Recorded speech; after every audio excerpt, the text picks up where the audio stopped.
Welcome back, everyone, to the Coaching Space podcast with me, Justin Bodel, where I look at the people side of performance. Thank you so much for tuning in. Today, my guest is South African women's indoor hockey player and captain, Cindy Hack. Cindy grew up in a sporting family, and it's no surprise that she excelled on the sports field.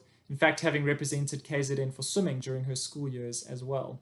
But her love for hockey ultimately won out, and having represented KZN and SA schools during her school career, she finally broke into the senior national indoor hockey team in 2006 and has never looked back.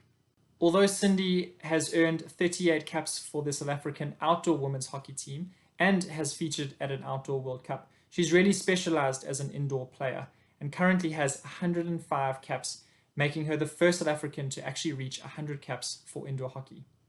Cindy has competed in 2 indoor World Cups, has scored 100 goals in her career to date, and most significantly, has actually captained the team for the last 9 years. And she's done all of this alongside her day job and her roles as a wife and a mother to 2 young girls. In today's episode, we talk about leadership. Cindy shares some insight into her leadership style and how that's evolved over the years.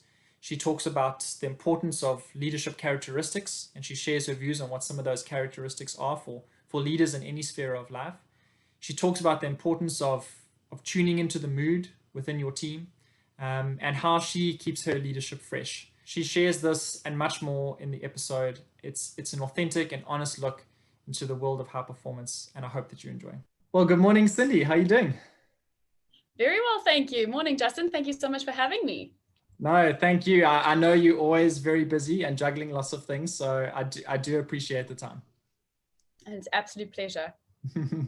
Cool. So listen, let's dive straight in. Question number 1. You've obviously achieved a lot as a player on the field. In my intro, I've run through your many accolades, and all well deserved in your career so far. But something that really stood out for me is that you've actually captained this South African women's indoor hockey team for the last 9 years.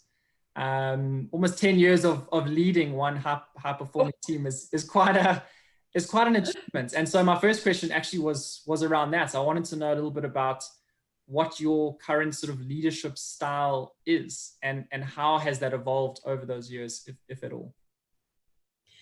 Well, it was quite a tough one. So obviously your leadership style changes. I mean, you change as a person, you change as a player. So I definitely think, looking back at my career, I've always been, if we can say, a born leader. I was in leadership positions at school, but I've also learned from some great leaders, which is really nice. You take some advice, feather out of other people's caps, and then you kind of adjust it into your own style.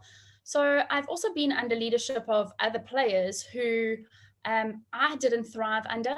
And I know every player is different and every person is different. And it's always difficult as a captain or a leader of a team to lead people below you, especially, people don't like always to listen to someone above them, kind of that style. So by kind of getting that experience of what I didn't like from other leaders, what I did like, what brought out the best in me, also kind of adapted and helped me evolve my own leadership style. So if I had to look at my own leadership style, I definitely am someone who leads from example, not just on the field, but off the field. Whether it's in training, doing my own training on my own, my values, my morals, I stand very firmly by, you practice what you preach.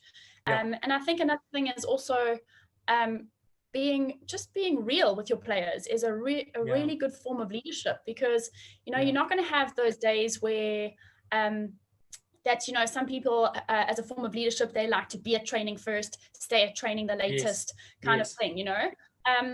I'm all in for not being late, but at the same time, as that's a really good ethic and skill to have, but at the same time, we're also human, so things happen. So I think it's also really important to show your players that you're also real, that you're human, that you make mistakes. And even though you're at the top, you also make mistakes, and it's how to, recover from those or come back from those. You could be at training one day and have a really tired day and you feel terrible and you're just grinding through the session, but you're not playing well. And as a leader, it's important to not show your players, but it's okay to let your players know that you're not having a great day, but you're grinding through it. And I think so that's also a really important part of my leadership, is that, you know, I'm real with my players and I'm open and honest. And also if I look back at how I kind of lead, I like to get to know each and every person from a personal level. You know, there's a lot of things going on in everyone's lives, you know, as well. And sometimes you don't know if that person's dealing with something, and you can handle them slightly differently. At the end of the day, ultimately, as a leader, you want to be able to get the best out of your players. So if you're going to be able to get the best out of your players, knowing what's happening in their lives, you know, then it's really important to do so.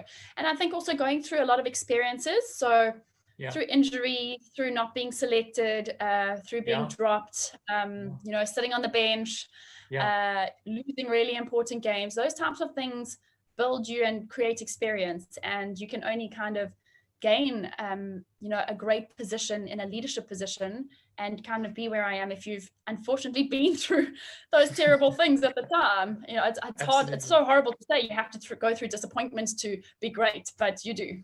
Yeah, it does absolutely shape you. And I love what you say about, just sort of being authentic, you know, because I think that exactly that, like, even though you're the leader, you don't always have to have the answer. You don't always have to be perfect. You can't be. And I think that showing that sort of humanness is so important actually for a leader, because it just creates the right environment for other people to be themselves as well. Yeah, and I think in a team sport, it's so important. As a team sport, I mean, I know that cliche is saying there's no I in team. We only say in a FH1 team, there's an I in a team, but there's no I in team. And it comes back to that, you know, and you need your whole team to be successful. So you need not only the input from everyone, but it's not only what I think, it's, you know, I want to be able to get everyone else's opinions. Yes, we ultimately stick to our core values, roles, disciplines, structures kind of thing. But it's really important to me to know that a lot of the girls feel, not a lot of them, all of them feel heard, that they know that I understand them, and that I'm trying to get, you know, kind of take their best interests at heart as well. Yeah, amazing. And, you know, this idea of leadership, like it really fascinates me. And obviously you can, I mean, clearly, you know, you can change and evolve as a leader. And we know that leaders obviously come kind of different, you know, in different ways, shapes and forms. And sometimes, you know, can also, you kind of just need the right person at the right time with the right team. But do you think that there are sort of a common set of characteristics that would apply to any leader? So regardless of the team you're in, are there kind of some core principles or kind of core characteristics that you would want a leader to display regardless of the team that they're involved with in order to be successful? Yeah, in your opinion? Definitely. Absolutely. Definitely. You know, starting, like I said, just quickly, one touch back to what we were saying is just being under some of those leaders in my past, just realizing what didn't bring the best out of me, also has helped me realize, not realize, but grow to know how to bring the best out of others and how I felt, you know, because ultimately you want to bring the best out of everyone, but there definitely are some key characteristics. One thing I would say is discipline. And especially, unfortunately, with hockey, hockey is it's not a professional sport in the sense that we don't get paid to play. So we truly are playing for the love of the game. Wow. So it is difficult for, you know, I mean, right now I'm a mom of two, so I'm a full-time mom, I work full-time, and I play international sports. So there are a lot of sacrifices that need to be made.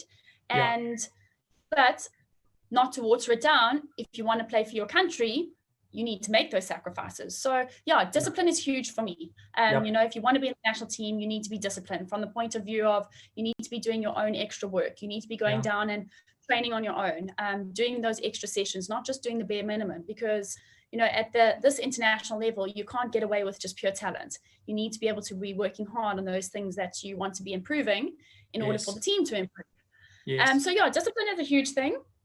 And discipline not only on the field but off the field as well. I think that's really important, as well as mutual respect. Respect is huge for me, from when I was younger as well, and possibly it's just kind of been instilled in me from my family values and morals. But respect is huge on and off the field as well, and not just respect for coaches, management staff, other players, but respect for players in your team. Yes. specifically older players as well as younger players. It's not just the older players. I think it's really important to respect each and every player for who they are, what they are, and their value that they add to the team. So I'm very big on respect, and how you kind of talk to your players, and obviously times there's heated moments, but Yes. down to that core value of how you talk to your players. So respect is quite a big thing for me, and respect for your coach is very big.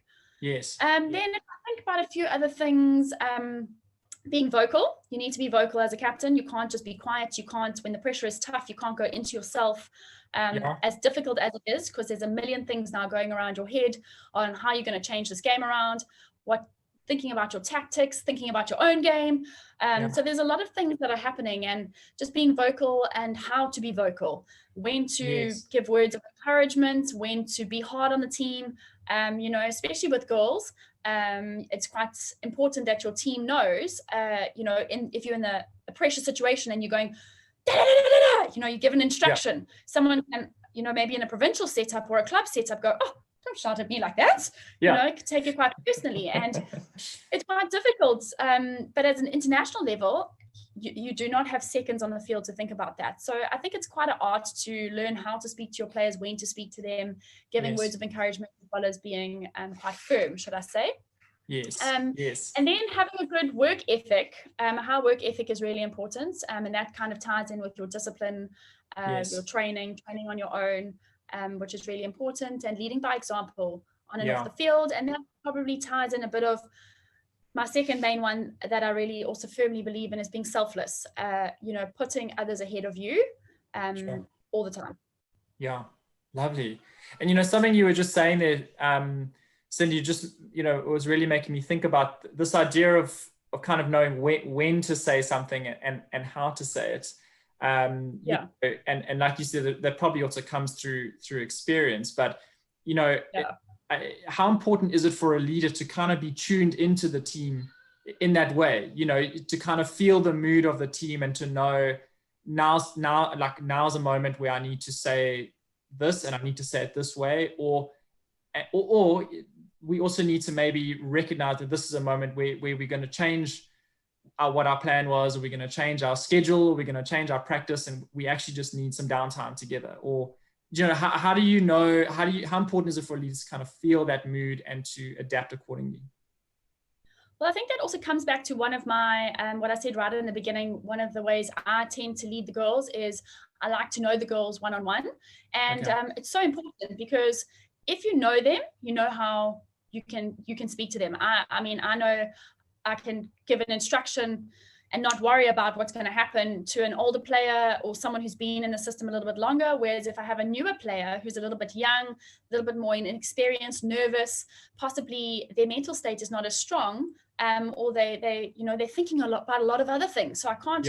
I'm very conscious of what to say to which player, and how to say it. I think it's really important more important not what to say, of how to say it on the field. So I think just understanding the needs of the team, but as well as the needs of each and every player, because that's ultimately what makes your team, is each and every player.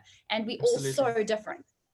Even though we're all striving for the same goal, we're all so different. So if I understand the needs of the team as well as every single player individually, it makes understanding the needs of the team a hell of a lot easier, if you know what I mean. And also understanding the dynamics of the team. So you hit the nail on the head. Sometimes there are times where you need to say something, but there are other days where I find some of my teammates are giving quite a lot of feedback, which is always good.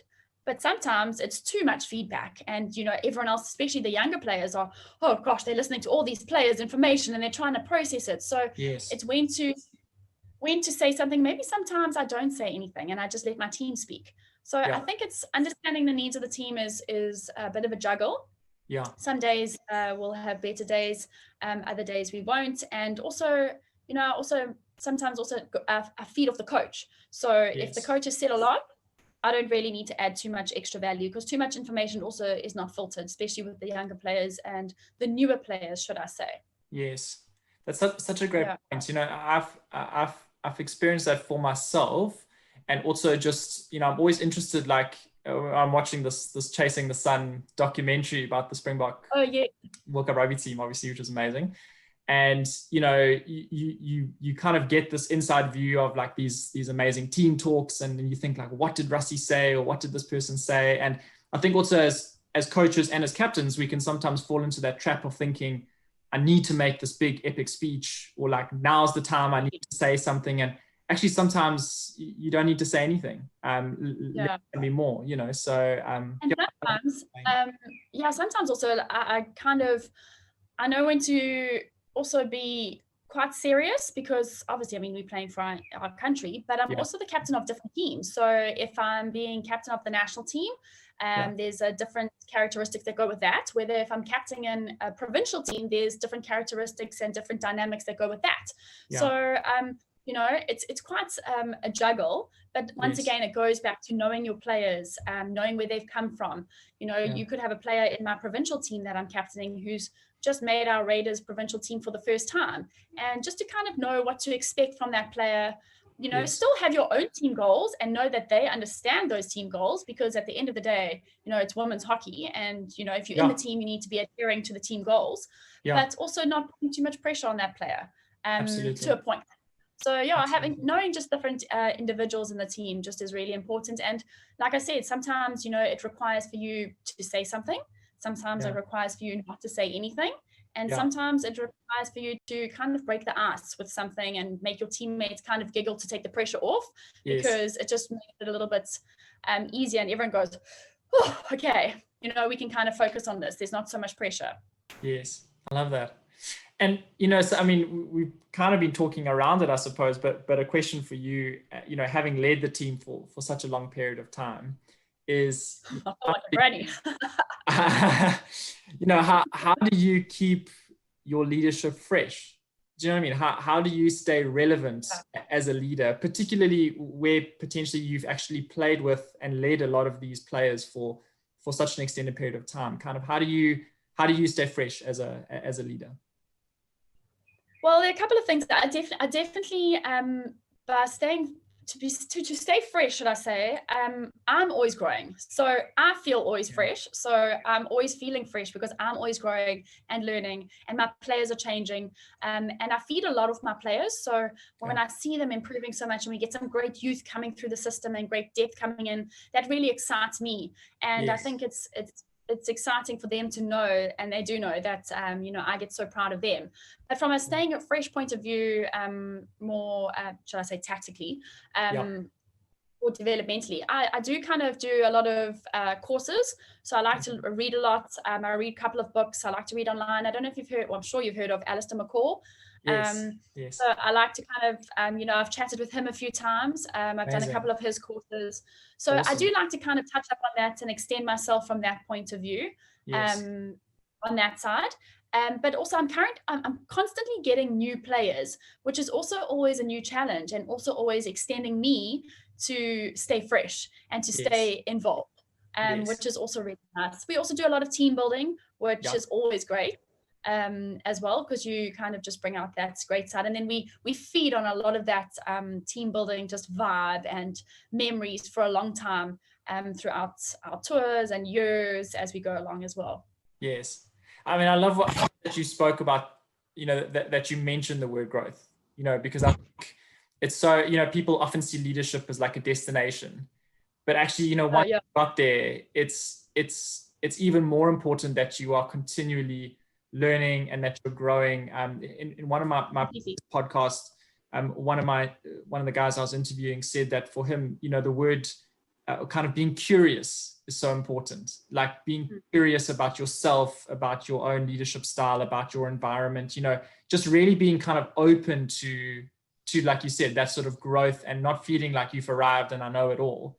It's actually the opposite. It's almost like you're at the beginning of a new journey, and you've got to keep learning that journey as you go. So I love that. I mean, you listen, you've spoken a lot about your role. There's obviously a lot that you are juggling as the captain of a national team.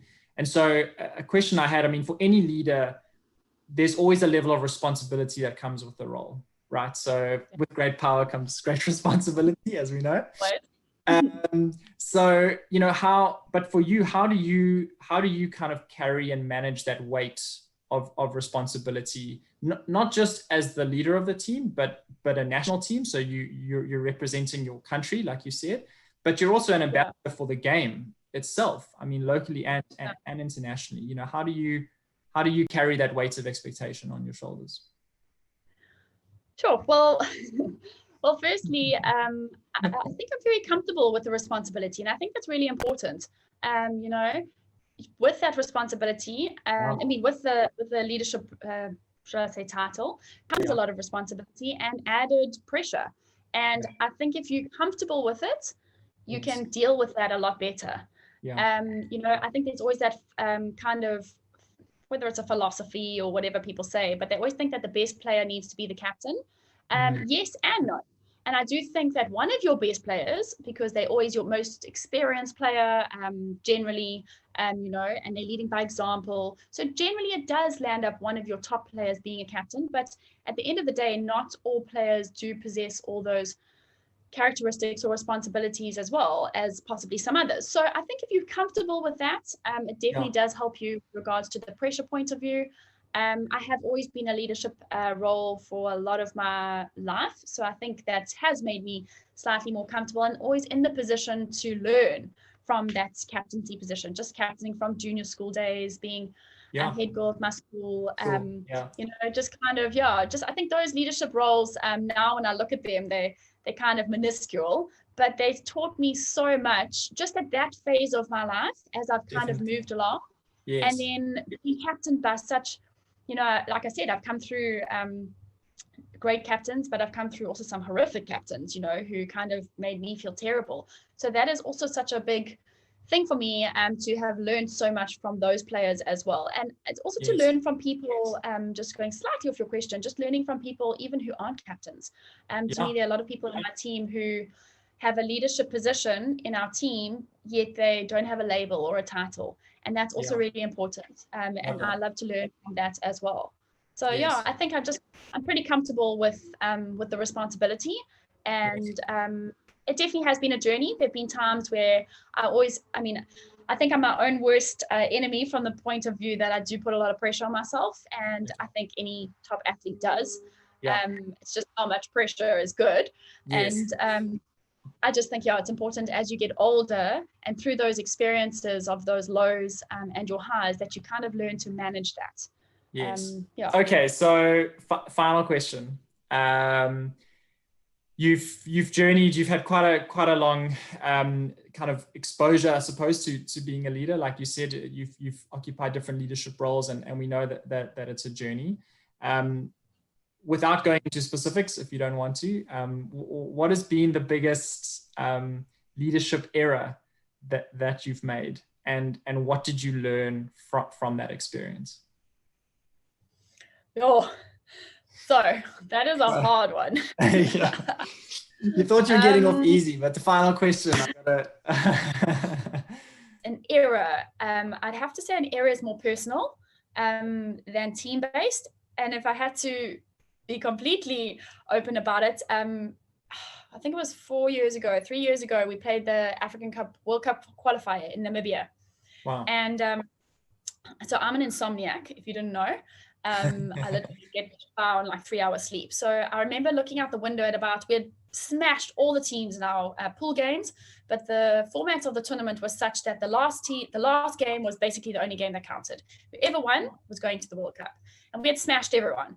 So everyone was kind of not complacent, but we were confident, and we were happy where we were. Yeah. But I remember looking out the window at about 10:30, 11:15 at night, and I saw Namibia practicing their short corners because our hotel rooms looked out onto the court. It was really a beautiful setup. Wow. And I remember looking out the window because I couldn't sleep and saw them practicing their short corners, and they saw me and they tried to put the signs in the way so that I couldn't see them. But I mean, out of respect, I just saw them and I waved and I closed the curtains. But I just thought, jeepers, they were doing everything that they could to try and, beat us, even though we had smashed them the whole week. Yeah. And then I thought, now what I'm about to say, you'll understand why I feel like maybe we kind of went into the game slightly complacent, because the next day we lost the game against them and we didn't go to the World Cup. And we had 9 short corners in that game. I think it was 8 or 9, and we did not score one. Jeez. And a part of me thought, what if that was us practicing our short corners? Would we have scored? Yeah. Would we not have? Yeah. So I wouldn't say it was an error. There were a lot of things in the game that kind of didn't go our way, which definitely counted against us, which we had no control over. Yes. But yeah, so that kind of did haunt me for a while. And especially from the error side, I would say the biggest error I made there was with myself. So after that game, I was how do I say it? Not my recovery, but my almost my breakdown of the game mentally. I replayed that game over in my head. I mean, I still do to this day, but over and over and over again. And I think I possibly took it not too personally, but at the end of the day, it's a team game and a team result. And we were all the reason why we kind of lost that game, and I just think that I kind of put on too much pressure on myself afterwards. And it took me a long time to get over it. I mean, I didn't pick up a hockey stick for 4.5 months, 5 months, maybe.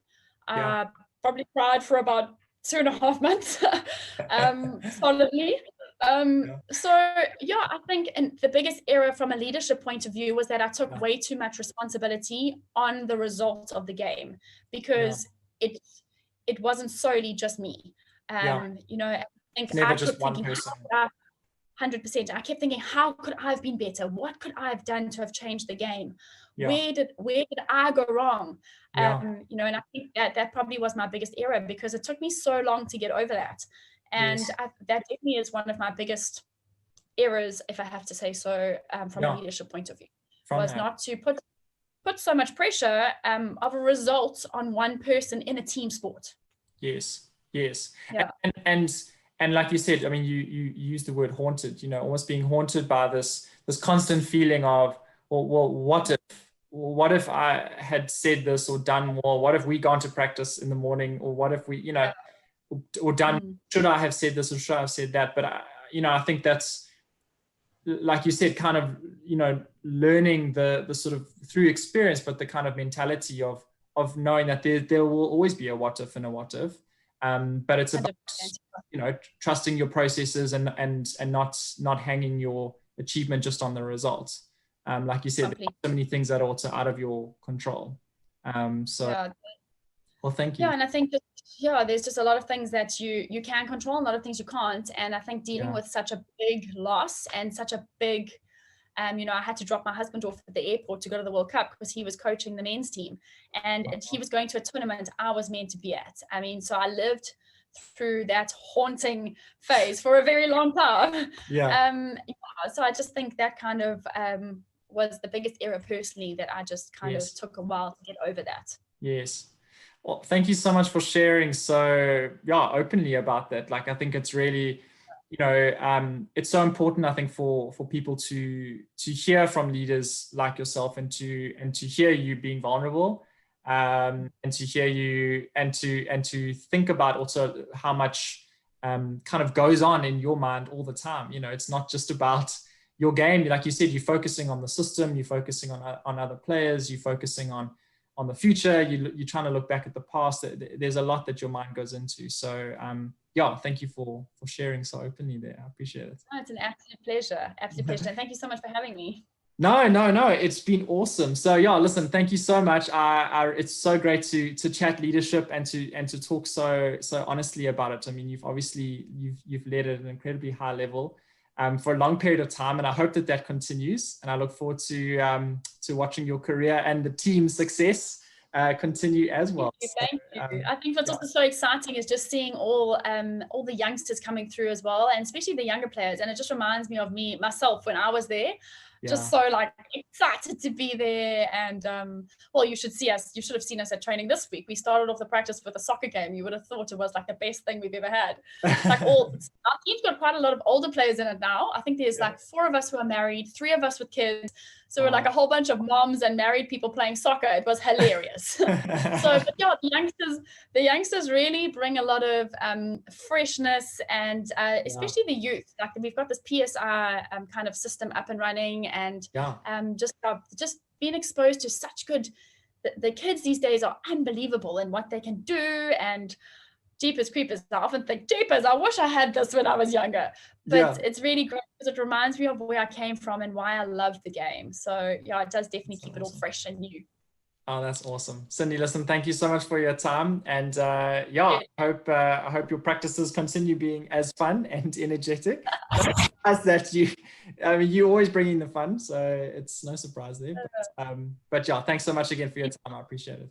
Thanks, Jess. I'll chat to you soon. Cool. Cheers, bye.